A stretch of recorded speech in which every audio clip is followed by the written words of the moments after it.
Welcome back. Now, earlier this year, retailer Woolworths announced that it will start rolling out electric panel vans or EPVs to deliver its customers online purchases in Gauteng, Cape Town and Durban. And at the time, the company said that the addition of the EPV fleet was in line with the ambition to decarbonise its footprint, and that it would roll out up to 70% of its fleet, and that would be powered by electricity.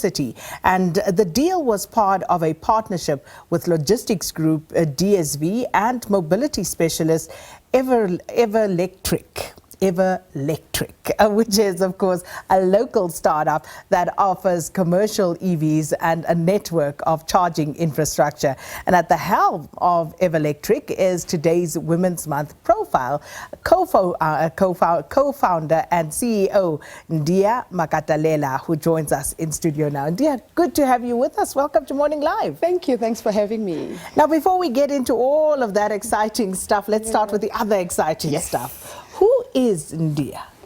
So Ndia is a young girl born in Venda in Limpopo, studied accounting, and has always had an itch for entrepreneurship and really now a passion for greener mobility and for just seeing our world halving carbon emissions or even eradicating them.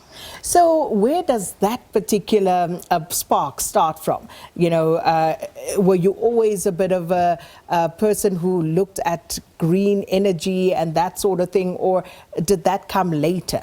Not always, but it did come later. Certainly during our travels with my co-partners around the world and seeing what the rest of the world is doing, realizing that electric mobility has really lagged in South Africa. We have taken so long to adopt greener mobility, so to speak. And so that actually sparked our passion. And so now we're evangelists for green mobility and for any project that really decreases carbon emissions. And that, of course, is the buzz at the moment.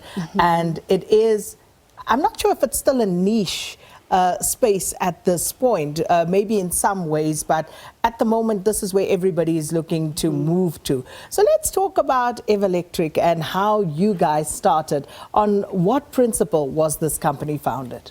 So 3 years ago, actually, when you say it's still a niche, I think we've made very good progress getting to where we are right now. We started this business 3 years ago. It was really a concept. My co-partners and I, we are all accountants, and so it just started on a PowerPoint presentation on an Excel spreadsheet.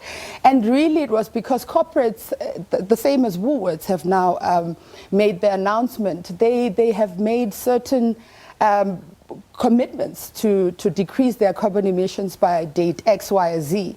And so that is actually what drove our putting this project together, because it's actually a drive from customers or players in the logistics industry that have actually said that they want to go green. And so that's where the business was founded. So let's talk specifically to Everlectric and exactly the service that you offer as part of Woolworths' offering. Yeah. So for us, it's about taking the headache out of transitioning to greener mobility. So we know that in South Africa, there's a chicken and egg situation. People will tell you, but there's no charging infrastructure. But where is this electricity going to come from?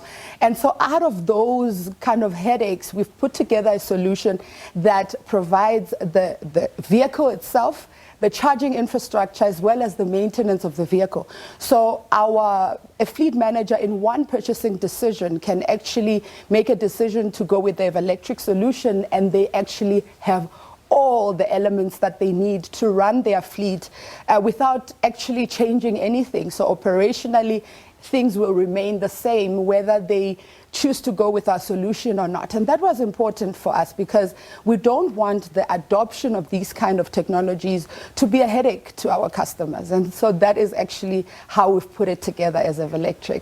So how big is the uptake from Woolworths at this point? You know, how many vehicles and what type of vehicles are these that you're offering? So these are one-tonner panel vans that Woolworths is going with, and they've made an announcement that 70% of their fleet will be electric. Certainly there are other clients that have signed up with us, but Woolworths has been the one that has made the the announcement, so to speak.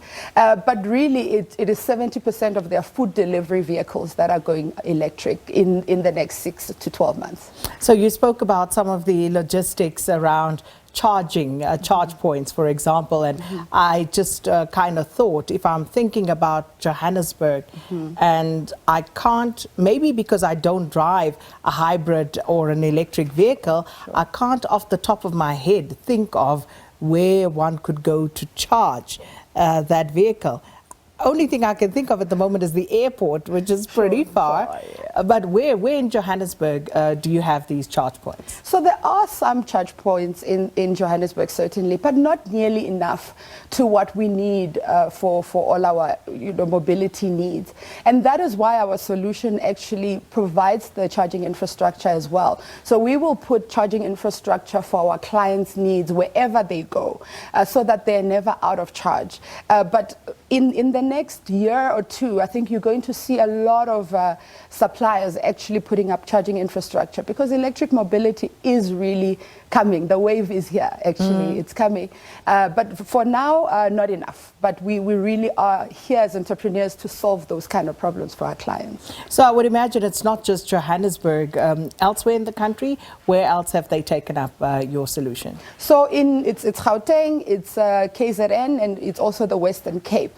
But with any new technology, you kind of have to start small. And so Johannesburg was the first, but we really do see it going to the rest of the country as and when the technology improves, and as and when there's so many sort of challenges. Like, for instance, the import duties on electric vehicles is so high. So all of those things, as soon as we have dealt with those things, I see a really great uptake of these electric vehicles.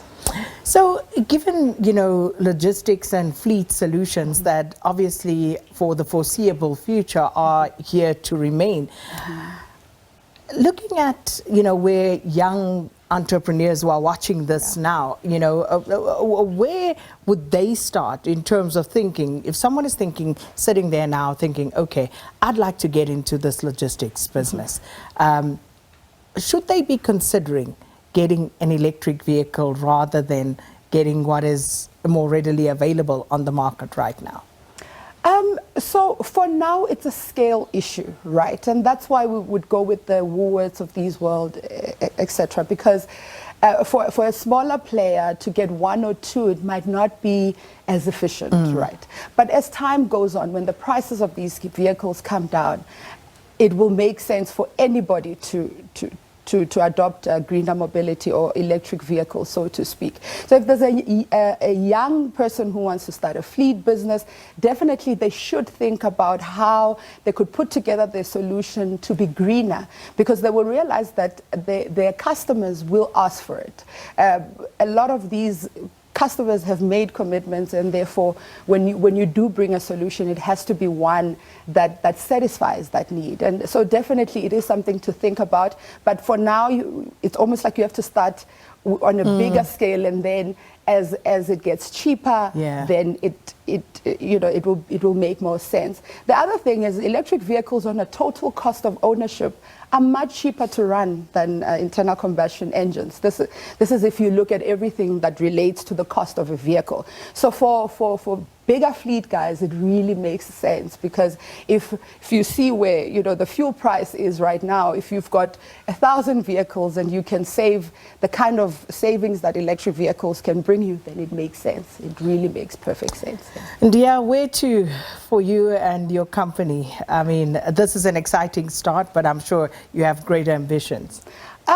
Look, our vision is to see electric vehicles, certainly in the logistics sector, but even to all other sectors, and for you and I, to see that shift in how we look at mobility. So, we're a young startup, very ambitious. We're only 3 years old, but we really do see a long runway of these electric vehicles. And our hope is really that someday these electric vehicles will be manufactured in South Africa, because right now we have to import these vehicles, and it would make sense for the South African economy for these things to happen here. Well, it makes perfect sense if you consider the minerals that are used in the production of some of these components that are found right here.